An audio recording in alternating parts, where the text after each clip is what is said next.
Ayo, what up? It's your girl Bewitched Faun, coming in with episode 8 of Faun's Horror Corner, a series where I watch a random horror movie from Tubi and we talk about it. This week I watched Jack in the Box from 2019. The description Tubi gave us was, when a vintage Jack in the Box toy is found and opened, its new owners have reason to believe the creepy clown doll within has a life of its own. I didn't really have any expectations going into this one. I honestly had no clue what to expect from it. So we'll just get right into it.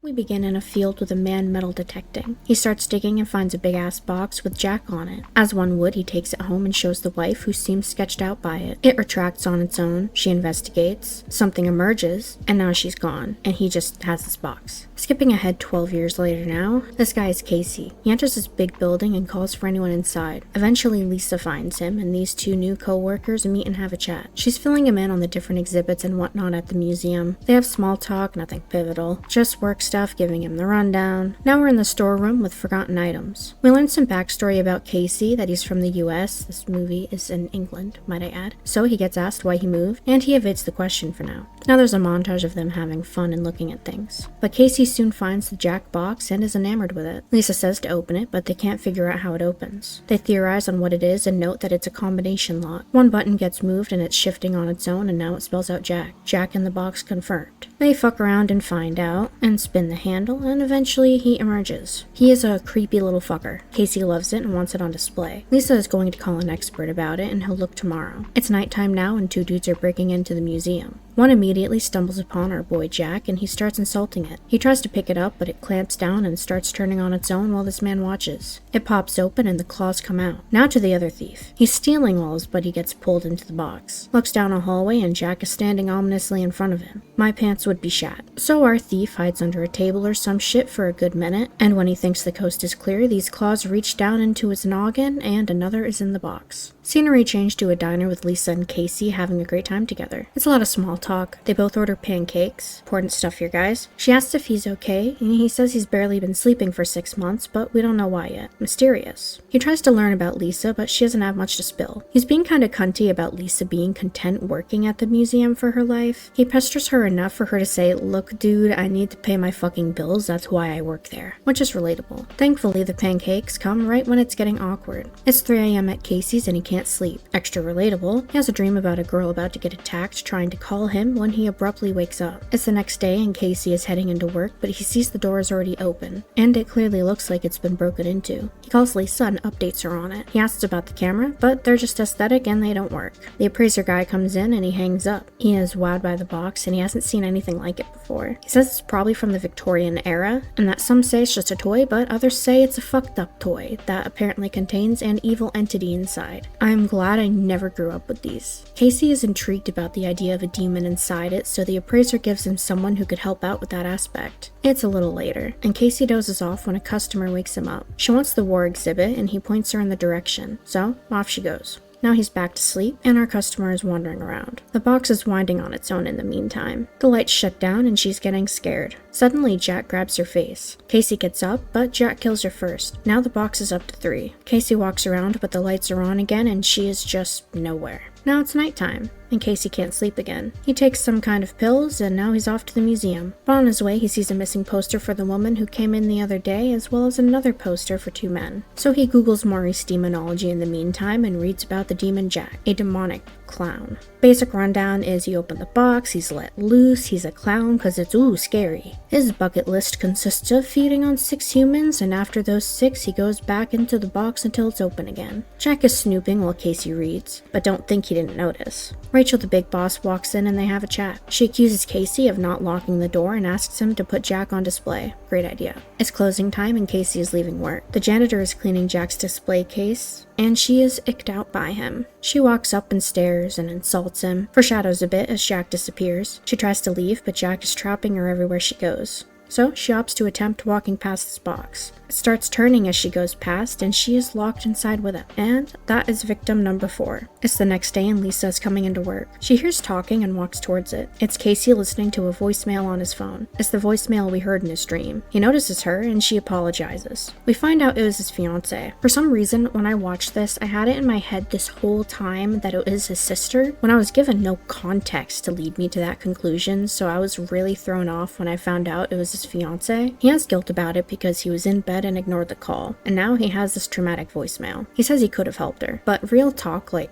how though? Because she was whacked while leaving that voicemail. The only difference would have been you'd have been on the phone with her when she got whacked. Like, it's fucked up nonetheless, but I don't think there's anything he really could have actually done, but it's a movie, so I digress. Lisa hugs him and a detective walks in because someone reported the janitor missing. She hasn't been seen for a few days. Casey was the last to see her, so he speaks to Casey. It's pretty standard questions like, was she alone? What was her demeanor? Any conflict between staff? Anything weird? Casey acts strange throughout it all, and the detective definitely thinks he's sus. He asks for the CCTV footage, and Casey tells him that the cameras don't work, and the detective looks extra sussed out and then leaves. But not before Casey asks him if he believes in the paranormal, and has there ever been a case with supernatural involved. His answer is basically, there's always a logical explanation behind people claiming that the paranormal did it. So now Casey is trying to call Maurice, but he has to leave a voicemail. He starts recording Jack and calls someone named Andy, a PI seemingly, to track Maurice down ASAP.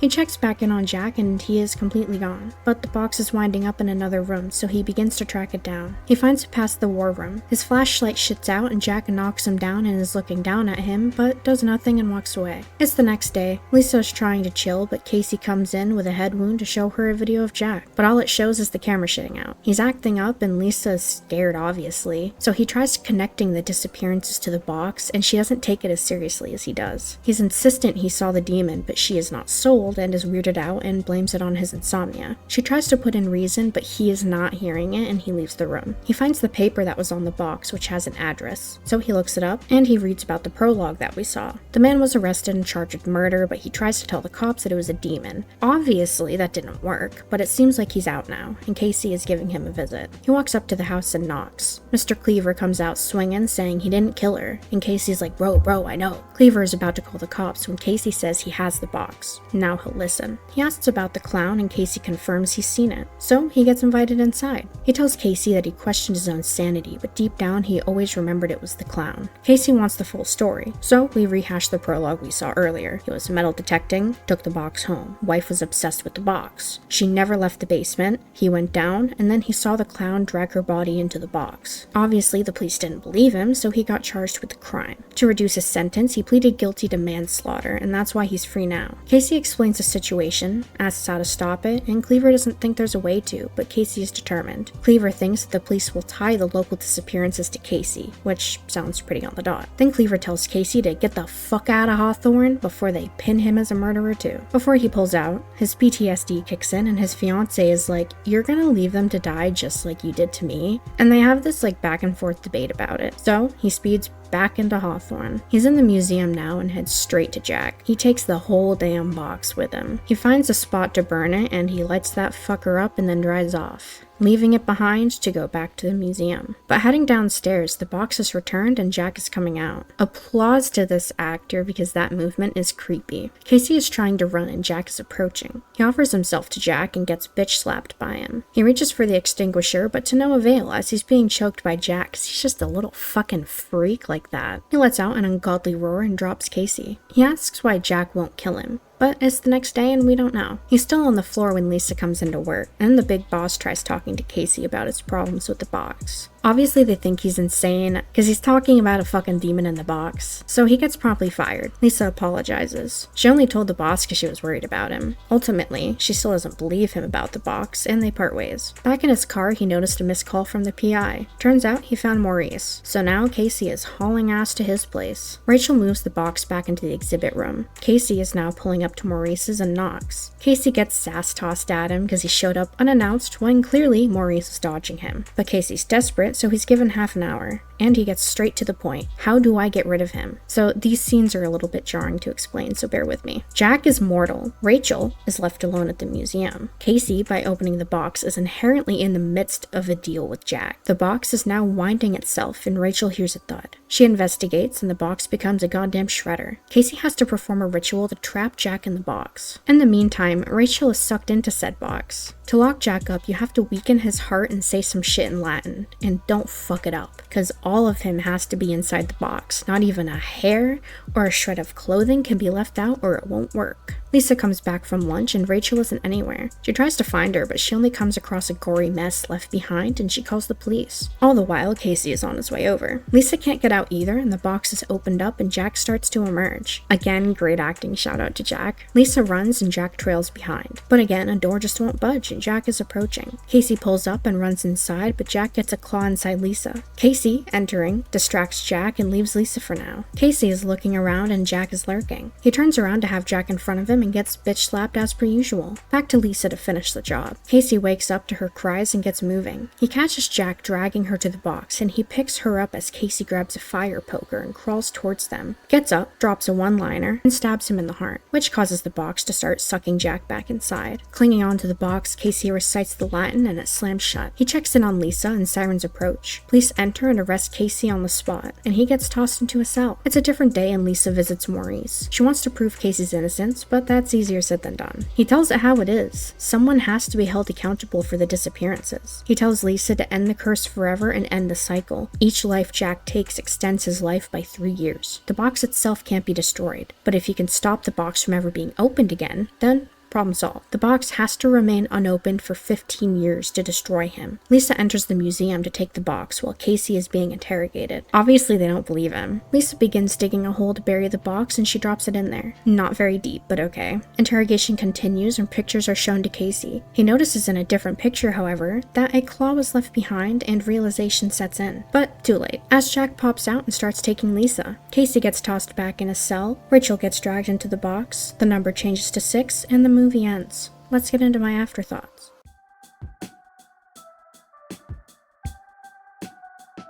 This was entertaining. I love whoever played Jack because the movement that character made is creepy. As for the story, I mean, it doesn't stand out, and it's nothing special, but it was a fun movie, and it has 2 others in the series that I intend to cover for the following episodes of Faun's Horror Corner, which I'm excited about. Ultimately, this movie feels like the definition of fuck around and find out. I was so thrown off when I watched Lisa, who just decided to shallow bury it to get rid of it for 15 years, because for starters, that's literally how Cleaver found it, was metal detecting and it was already buried, so that was certainly an idea. I don't know, my assumption was she was going to lock it away in a basement or something, which I guess isn't smart either, because someone could probably find it by snooping, and I don't know, but shallow burying it just didn't seem like a great choice either. While this movie didn't stand out, it was fun all around, and I'm excited to see how the story and Jack himself, who's the icon for me, unfold as it goes on. There are 2 other movies on the roster for us. I wouldn't say the kills in this were top of the line creative, but my favorite one I think was Rachel's. Sorry girly, but that buzzsaw box was insane and I definitely did not expect that when it popped up. No one really qualified for character Hall of Fame other than maybe Jack himself, but doesn't really feel right doing that, so I will call it there. Thank you so much for watching if you're still here. I try to put these out bi-weekly, but sometimes life happens and it gets pushed back a week, and while I don't have much of a community yet, I do try to update any delays in the community tab nonetheless. I will drop my socials down below, however, I am mainly active on YouTube and TikTok. Like, comment, subscribe if you want. I can't tell you what to do. Stay safe and spooky, y'all.